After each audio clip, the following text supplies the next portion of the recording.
mais on va se revenir sur la façon dont ça s'est passé, parce que d'abord, on a envie de leur dire chapeau, hein, et puis on se rend pas compte. Alors, quand il dit 31 personnes, oui. Didier, on fait le travail de 400, bon, en fait, c'est une façon de parler ou c'est vrai? Non, en fait, ce qui est intéressant, c'est qu'on a là d'abord, ça montre complètement les capacités d'adaptation de l'armée ukrainienne, qui face à une équation tactique compliquée, a finalement choisi une solution qui lui était propre et qui n'a pas appliqué la solution que leur proposaient leurs partenaires américains, britanniques, occidentaux. Rappelez-vous il y a ce débat depuis 2 mois sur comment il faut faire.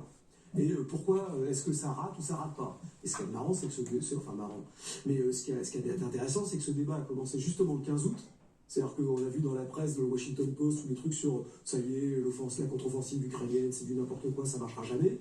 Au moment où justement les 30 gars étaient en train de ramper dans la gadoue là, avec leurs baïonnettes et leurs détecteurs de mines pour essayer de dégager le terrain. Ça se passe quand on est quand on rampe et qu'on doit éviter les mines. On a des petits appareils. Alors oui, c'est ce qu'ils ont fait. Ils ont dégagé en fait un corridor en le faisant de manière très discrète. Pourquoi? Parce qu'ils se sont rendus compte qu'à chaque fois qu'ils arrivaient sur les énormes champs de mines, vous voyez, 5 à 6 mines au mètre carré, c'est monstrueux. Donc quand ils arrivaient avec ce qu'ils ont essayé de faire au départ, c'est ils arrivaient avec, comme d'habitude, les véhicules blindés appuyés par des chars. Ils étaient bloqués parce qu'il y en avait un qui pétait sur une mine, ça essayait de tourner. Derrière, les Russes qui avaient préparé leur position d'artillerie, les massacrer à coups de... Et donc, ils perdaient les gens. Donc, ils ont dit, bon, on va arrêter les âneries. Ce que vous nous proposez, les Occidentaux, ça ne marche pas. On n'a pas suffisamment... On n'a pas la couverture aérienne pour le faire. On va faire à notre façon. On va prendre une section d'infanterie, 30 mecs. Alors, voilà. donc, à la place de prendre... qui n'était pas très au fait des... Ouais, ils ont pris et c'est du fantassin, c'est pas de la force spéciale. Bon, et les gars, ils ont quand même porté 35... Non, 30-35 les forces spéciales, ils porteraient 70 kilos. Donc, mais là, mais c'était des bons gars. Hein. Et sur les... Arrêtez-moi si je me trompe, mais il n'y a que 7 blessés. Mais parce qu'en fait, ils ont choisi la discrétion et l'économie à la concentration. Et dans la guerre, il y a plusieurs choix. Et donc, ce que leur proposait... et donc ils rampent, pardon. Ils ont rampé, ils ont ouvert discrètement. Ils déstackent les mines. Voilà, ils déstackent les mines avec du matériel anti-mine, ils déminent et ils ouvrent un passage. Voilà. Et ils vont prendre une position comme une espèce de tête de pont sur un champ et quelques fermes. Ils ont pris un bâtiment. Mais il y a les témoignages qui ont été faits de l'unité de la 47e division qui a fait cette opération. Il y a 2-3 jeunes soldats qui ont expliqué leur opération. C'est intéressant, je pense qu'on a les images. Mais et donc, ils sont mis là. Là, ils ont petit à petit fait venir des renforts par le petit couloir qui était là. Ils ont ramené derrière de l'artillerie pour appuyer et faire le bond en avant, qui leur a permis ensuite de prendre le village, dans lequel en plus c'était les unités de la milice du Donbass, qui finalement, face à l'assaut qui s'est développé, a lâché cette position, qui était une position clé, puisque ça a permis d'ouvrir en fait, la vraie première ligne, c'était celle des champs de mines, qui depuis 2 mois posait un problème tactique important aux Ukrainiens. Et là, ils ont réussi à passer cette première ligne et à pouvoir aborder avec un espace de manœuvre la seconde ligne, qui est la fameuse ligne Surovikin, sur laquelle aujourd'hui ils font effort, en essayant justement de s'infiltrer sur les arrières, puisque maintenant que les mines ont été... donc maintenant, c'est passionnant, Didier, parce que depuis le début de cette offensive, nous sommes là, nous trépignons, mais enfin, quand est-ce qu'ils avancent, Et là, cette opération-là, qui est vraiment potentiellement de l'horlogerie très fine, enfin, montre à quel point il faut donner du temps au temps, comme disait l'autre. Exactement. Qu'est-ce que ça vous inspire, vous, le tankiste, alors Moi, alors effectivement, là, en l'occurrence, les tanks n'agissent pas, c'est vraiment l'infanterie. Oui.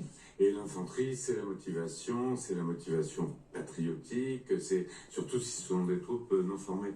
Ce que ça m'inspire surtout, c'est le fait que les Ukrainiens sont fiers de ça. Ce sont des héros pour eux. Et on ne voit pas tellement de héros du côté russe, parce que du côté russe, c'est une guerre honteuse. C'est une guerre contre les frères ukrainiens, c'est une guerre qu'on perd, enfin qu'on ne gagne pas, c'est une guerre qui ne dit pas son nom. Le seul cas du côté russe où on voit des héros mis en avant comme ça, en fait, sont des héros qui ont été mis en avant par Grey Zone, par les 1000 bloggers. C'est un char qui a détruit, alors là c'est filmé par un drone, qui a détruit une compagnie entière de chars ukrainiennes, et les autorités russes ont repris la zone, enfin du milblogger, pour essayer d'en faire des héros. Mais on sent que le cœur n'y est pas du tout. Ouais, là, vraiment, et puis alors, vous dites, ce sont des héros, ils ont été aussi bien commandés. Parce que j'imagine que pour ça, pour arriver à faire ça, à un moment, il faut y aller au bon rythme. Ça suppose de l'entraînement. Et oui, alors, ils étaient quand même entraînés ou c'était des bleus? En fait, là, honnêtement, c'est la force qu'ont eu les Ukrainiens dans cette affaire depuis le départ, c'est que les 15 premiers jours, ils ont voulu faire ce qu'ils avaient planifié dans les états-majors avec les Occidentaux. Ça ne marchait pas. Ils n'avaient pas assez de moyens et de force pour le faire. Dès le 1er juillet, l'état-major ukrainien a rencontré l'ensemble des commandements de zone. Et il allait voir tous les commandants de bataillon en disant qu'est-ce qui marche pas. Où est-ce qu'il y a les problèmes, quel est le sujet. La guerre électronique, les drones russes plus forts que prévu, leur capacité d'artillerie, les mines. Voilà. Donc maintenant, on a tous ces problèmes-là. Comment on les règle? Quels sont nos moyens à nous? Et ils ont proposé des solutions. Vous pensez que Robotine fera école oui, pour la suite de, moi je trouve que c'est intéressant de parce la que guerre honnêtement, dans le débat qu'il y a eu entre l'état-major ukrainien et l'état-major américain, par exemple, ça a été, je pense qu'ils ont fait la démonstration à la sortie, c'est eux qui payent le prix du sang. C'est eux qui décident qu'est-ce qu'ils sont. Et puis, ils font de l'économie d'hommes. Ils ont raison. Parce qu'ils ont quand même perdu du monde. Quand ils font à l'ukrainienne, ça marche, non? Quand ils font à l'ukrainienne, ça marche? En fait, de manière, la guerre, c'est aussi culturel. On peut difficilement faire la guerre autrement que de manière traditionnelle, de comment on l'a appris de nos traditions, de nos grands anciens. Ça, c'est vraiment fondamental. Nous, on a une façon, nous, c'est fauche, on a des grands principes et une façon de combattre qui ne sera pas celle des Américains, qui ne sera pas celle des Britanniques. C'est un combat qui est en adéquation avec l'infériorité numérique de l'Ukraine, l'infériorité en matière d'artillerie. C'est donc créatif en termes de combat, c'est réactif. Et c'est pour ces deux raisons extraordinairement efficace. Et c'est pas du tout là qu'on attendait, effectivement, ni là, ni de cette manière-là qu'on attendait la fameuse offensive depuis le mois de juin. Alors,